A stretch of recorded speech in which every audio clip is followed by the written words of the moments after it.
नीति वचन पहला अध्याय।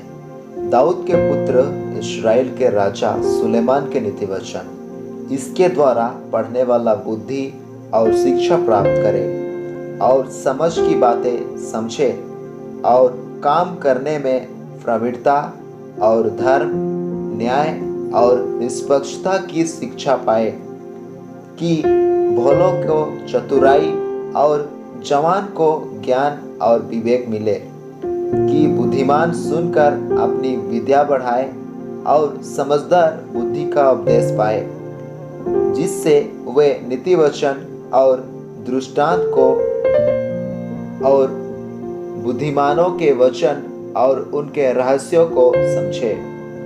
यहोवा का भय मानना बुराई का मूल है, बुद्धि और शिक्षा को मूढ़ ही लोग तुच्छ जानते हैं।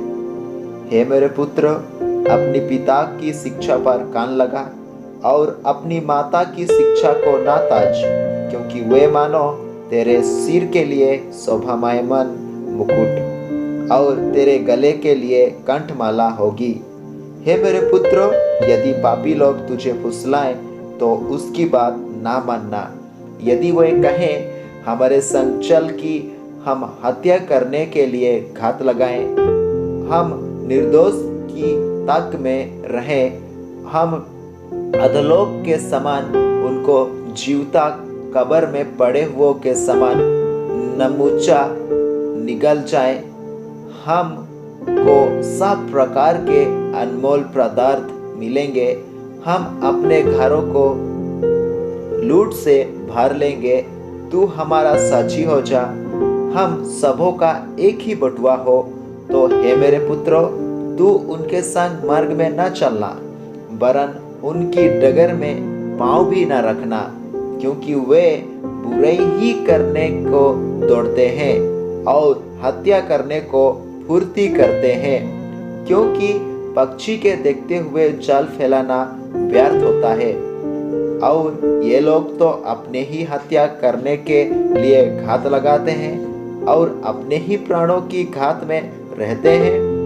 सब लालचियों की चाल ऐसे ही होती है, उनका प्राण लालच ही के कारण नष्ट हो जाता है। बुद्धि सड़क में ऊंचे स्वर से बोलती है और चौकों में प्रचार करती है। वह बाजारों की भीड़ में पुकारती है, वह फाटकों के बीच में और नगर के भीतर भी ये बातें बोलती है। हे भोले लोगों, तुम कब तक भोलेपन से प्रति रखोगे? हे ठाठा करने वाले, तुम कब तक ठाठा करने से प्रसन्न रहोगे? हे मूर्खों, तुम कब तक ज्ञान से बैर रखोगे? तुम मेरी डांट सुनकर मन फिराओ। सुनो, मैं अपनी आत्मा तुम्हारे लिए उंडल दूंगी, मैं तुमको अपने वचन बताऊंगी। मैंने तो पुकारा परंतु तुमने इनकार किया, और मैंने हाथ फैलाया परंतु किसी ने ध्यान न दिया, वरन तुमने मेरी सारी संपत्ति को अनसुनी किया और मेरी ताड़ना का मूल्य ना जाना।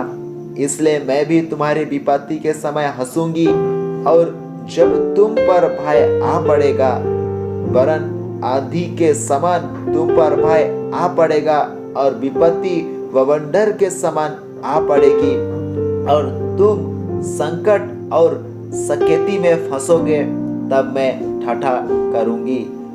उस समय वे मुझे पुकारेंगे और मैं ना सुनूंगी। वे मुझे यत्न से तो ढूंढेंगे परंतु ना पाएंगे, क्योंकि उन्होंने ज्ञान से बैर किया और यहोवा का भय मानना उनको ना भाया।